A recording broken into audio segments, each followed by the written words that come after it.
Not enough rice pudding. Maybe have Weetabix in it. It's just me playing the game badly, so you can see what it looks like. Okay, this is Alphatron by Tynesoft. Is that the Tynesoft who is like associated with the future was 8-bit and makes all of these really funky gizmos for Commodore 64s and Spectrums, like SD storage things? Because that's really cool if it is. I don't know what to do.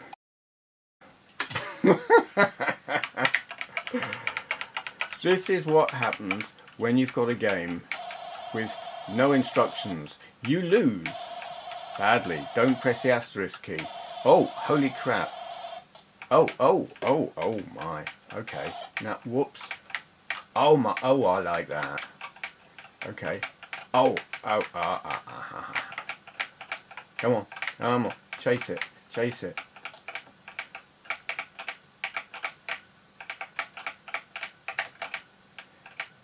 Oh no, run out of fuel.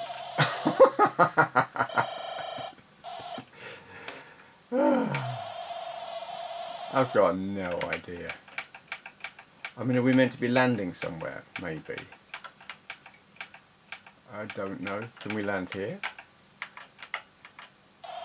No, we can't. Don't do that then.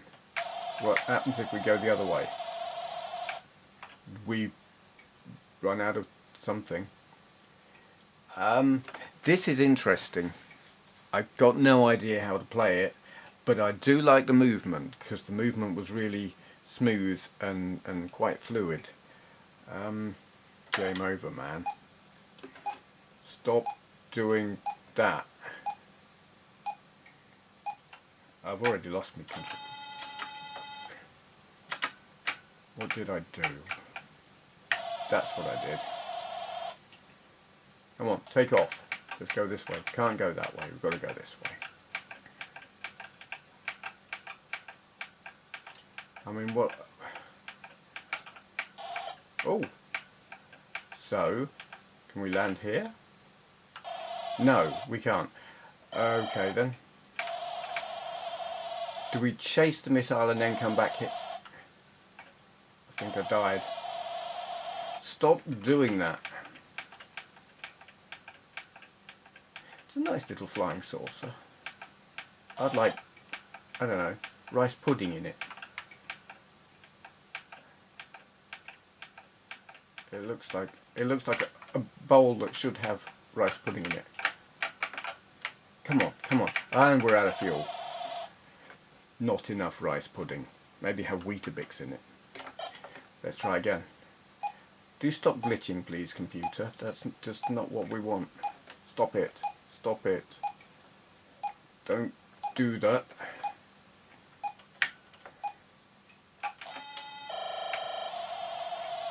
Up, please. Up.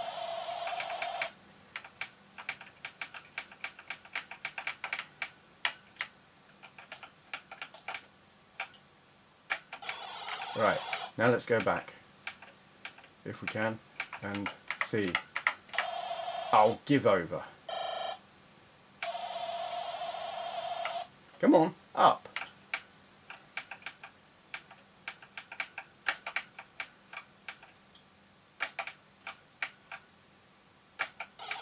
Got him.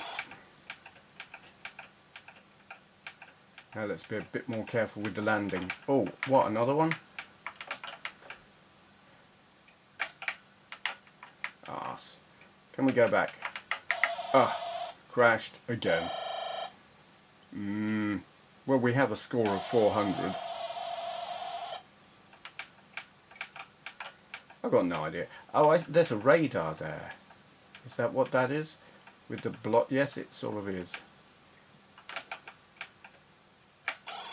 Got you. Is there going to be another one?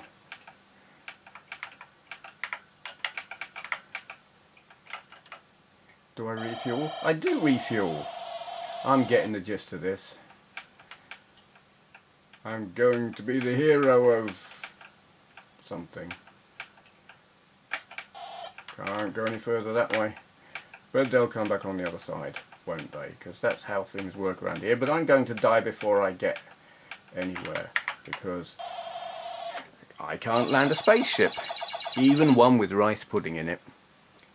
That is Alphatron by Tynesoft. Be very interested to know if that is the Tynesoft that I'm familiar with these days, doing the cool storage things.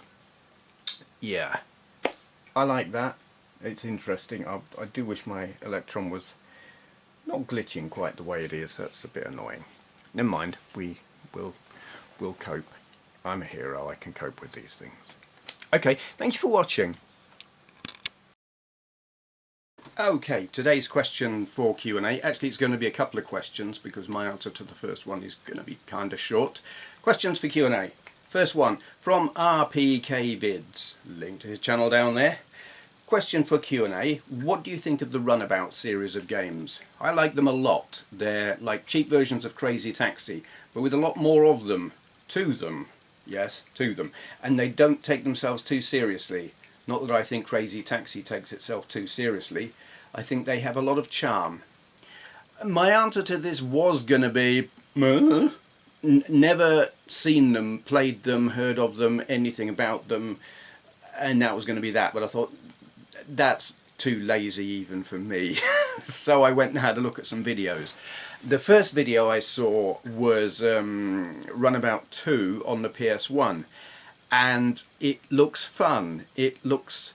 Well, I need to obviously buy a copy of that and play it on my original PlayStation, don't I? And by that I mean download it and put it on my PlayStation Mini Classic thing. Because, well, that's what you do if you're me. Yeah, that looks fun. And then I saw a video, a classic game room video of Super Runabout on the Dreamcast, and yeah, I have got to get that since I'm on a Dreamcast thing at the moment anyway, and it's sitting right behind me, set up and everything with the what you call it, GDMU board on there. Yeah, I'm going to have to obviously buy an original disc of that as well. Download it and run it from the SD card. Yeah, that looks great. I mean, elements of the driving sections of Grand Theft Auto sort of feel to it. Basically, I mean, my experience has always been if Mark at Classic Game Room reckoned a game was good, I invariably always liked it as well. So I want to thank you for asking the question, because I've got to get these games and give them a go, because they look like they'd be right up my street. Obviously don't have an opinion of them yet, having never played them, but they look good, so I will make videos of those when I get round to playing them. Yeah, okay, next question is from Richard Heath, link to his channel down there. For Q&A, I've heard you mention that you've ridden motorcycles in the past. With this in mind, what is your favourite motorcycle-based game experience, and what bikes did you ride in the real world? Okay, motorcycle-based gaming experience. Not quite sure what you mean by that. I'll tell you my favourite motorcycle games. Road Rash, the first one. Road Rash 2 is often considered the superior game, but I prefer the music in the first one. Something about it is just really, really cool, and the second one, not quite the same. Road Rash on the 3DO also bloody brilliant, though I don't like the loading screens and all of that. The cutscenes in between gameplay, don't like those. I mean, obviously they were showing off the CD based technology and video footage streamed off the disc and blah, but it just slowed the whole experience down. I didn't like that. But the gameplay itself, love.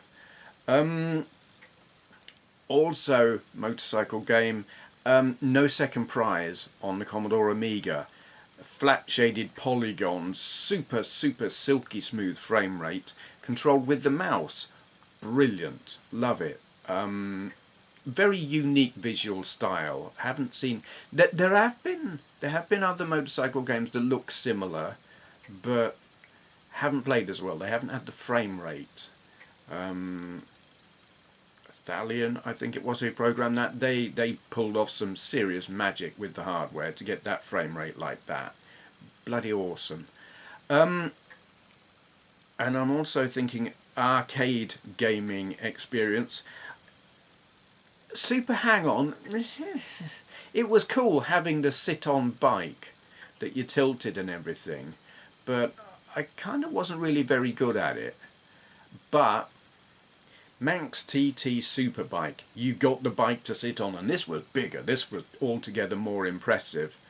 And the game itself is great as well. I mean, there's a half-decent version on the Sega Saturn, but when you're playing the arcade game, and you're sitting on that bike, and you've got a higher polygon count, obviously, and better frame rate, obviously, and better resolution, obviously, that game was bloody brilliant.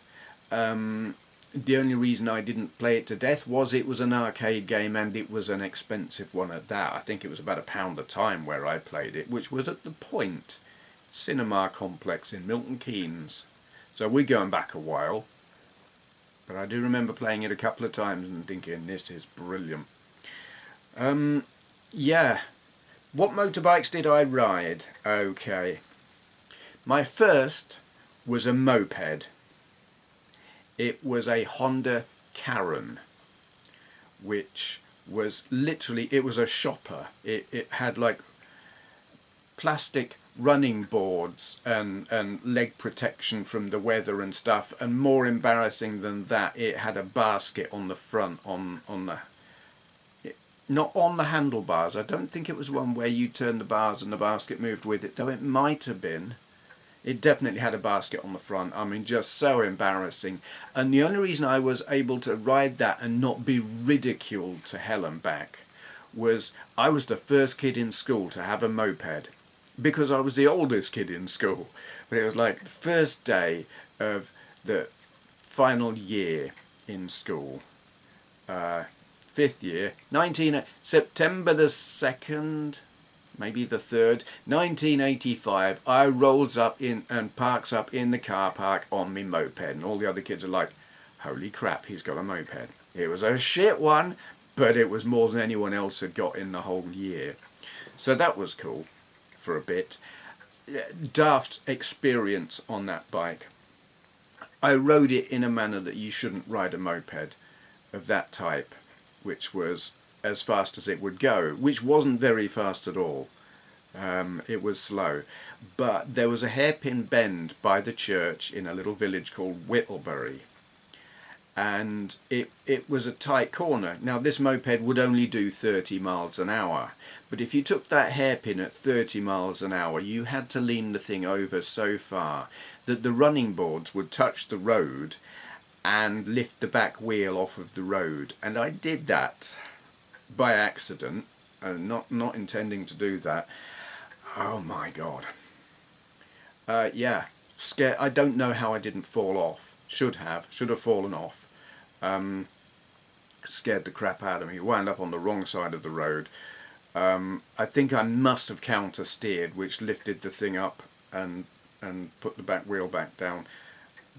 Lethal, dangerous. I was dangerous on a moped, motorbike, you name it. If it had 2 wheels, I was dangerous on it. My second bike was a Honda MB5, which I swapped it for the Honda Karen. I would say I don't know why he wanted to swap it, but I do. The MB5 was a wreck, though to be honest the Honda Karen was a bit of a wreck by the time I was done with it. But it was fun. It was it looked like a motorbike and not a little shopper bike, so you know, I liked it. It did about 40 mile an hour, and I liked it a lot. Rode it into the ground. It's like there was no way it was going to pass its MOT when it came to the end of its MOT. How it had one in the first place, I have no idea. But yeah, that one, yeah, I rode it for probably about 8 months or something like that. My next one was and this was my favourite, I guess, certainly it was the fastest and biggest, was a Yamaha RS125. I love Yamaha 2-strokes. It's such a shame that 2-strokes really aren't a thing anymore in motorbikes, because the sound they make and the smell they make I love. This thing was like it was the 125 that came before the RD125LC, which is like a classic, but the RS was air cooled and significantly worse for it because it would overheat a lot, and when it overheated it simply stopped. And the number of times that bike let me down because it would just stop, or sometimes just not start. I once had to push it home from Bletchley on one side of Milton Keynes to Deanshanger, a little village on the other side of Milton Keynes. That was a long walk because it wouldn't start, and what was I going to do? I wasn't going to leave it in Bletchley because it would have got trashed, though it might have been better off if it had been. But when it was working, it was fun in a straight line, in that it would do about 72, 73 miles an hour flat out with a following wind, which was after you've been riding like 30 or 40 mile an hour mopeds. 72 miles an hour was really quite impressive. But it was an old-fashioned bike. You know, it had the twin coil spring suspension, it had narrow tyres, it didn't handle very well. The frame was quite flexible, I think. Basically, if you were going round a corner and you hit a bump, it scared the crap out of you because the chances are you could have fallen off. It would pogo around. It was oversprung and underdamped, so it was bouncy, and the tyres were so narrow there wasn't a lot of grip. Scary in the wet, scary in the cold, scary in pretty much any circumstance where you weren't going in a straight line on a nice flat road. But I liked it and didn't kill myself, so that was a bonus. Rode that one into... Actually, no, I didn't ride that one into the dirt. It had a problem with the first gear, or was it the second gear? It would jump out of gear. It was first gear.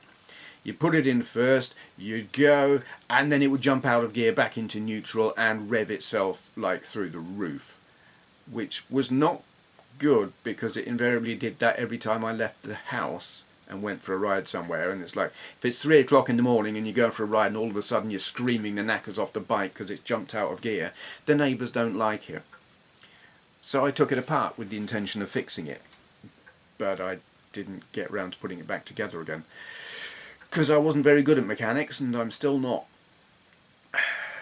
My final bike was because the way the licence thing worked in the UK at the time, and maybe it still does, you had 2 years to pass your test. You'd ride on L plates, you could do that for 2 years. If you didn't pass your test within the 2 years, you were back down to a 50cc.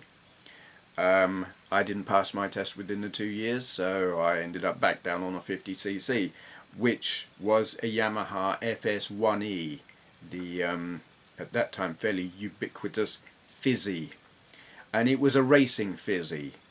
It had a rather legendary Mead Speed racing fairing and racing seat. It had for a Fizzy, ubiquitous Micron exhaust. It had an open carb. There was no air filter on it, which was probably not good for the longevity of the engine, but in the short term the airflow was exceptional. It had a big main jet and it just accelerated like stink. It had a racing rotary valve on it. I didn't do any of this work to it. It had a 65cc big bore kit. I didn't do any of this work to it. A friend of mine, he bought it, and him and his dad like renovated it and souped it up and everything, but then he sold it, I bought it. That was a fantastic bike. It is bouncy again, narrow tyres again, so handling was questionable if you weren't on a flat surface, road, whatever, but it would give a Honda C90 a run for its money, which for a 50cc was impressive. I liked coming across C90s out on the road because they weren't expecting to, this Fizzy to be able to keep up, and it could. it would do 60 mile an hour, which again, for what was technically a moped, was great. But maintaining 60 mile an hour was potentially dangerous, because being a two-stroke and the kind that you had to pre-mix your two-stroke oil into your petrol tank, what it meant was if you were going flat out at 60 mile an hour, it could not go faster than 60 mile an hour. The engine was revving too high. But if you were going downhill or had a tailwind or worse, you didn't give it full throttle, because you were going to make the engine blow itself apart. So if you backed off on the throttle, you'd still be doing 60 mile an hour, but you were giving it less fuel, which meant you were giving it less oil, which meant if you carried on at that speed, you were going to seize your engine. And that was dangerous, especially if you had an articulated lorry behind you. And I am speaking from experience here. I had a very, very scary experience riding on a dual carriageway down into Newport Pagnell from Milton Keynes Shopping Centre direction. Downhill, high wind behind me, 62, flat out, engine's going to blow itself up. I'm backing off as much as I can, but I can't slow down because there's a lorry right behind me, and my engine seized. I whip the clutch in as quick as I possibly can, and the bike's slowing, and basically my momentum kept me going, and I pulled to the side and then let the clutch back out, and it unseized itself. But Jesus, that was scary and really very dangerous. It's probably a good job they don't make motorbikes like that anymore. Yeah, and that's my motorcycling history. It's all very embarrassing. No impressive equipment, hardware, whatever at any point. It was all second-hand junk, really. None of it. No. The Fizzy was. It was well maintained and looked after and put together and everything. It's just that it was like a 20-30 year old bike. Even then, it was a museum piece. But my God, what a fun museum piece it was. Yeah.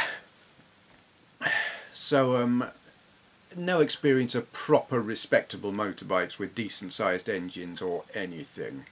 But I remember those days fondly, and I see people on bikes now and I think, oh, I wish I had one of them.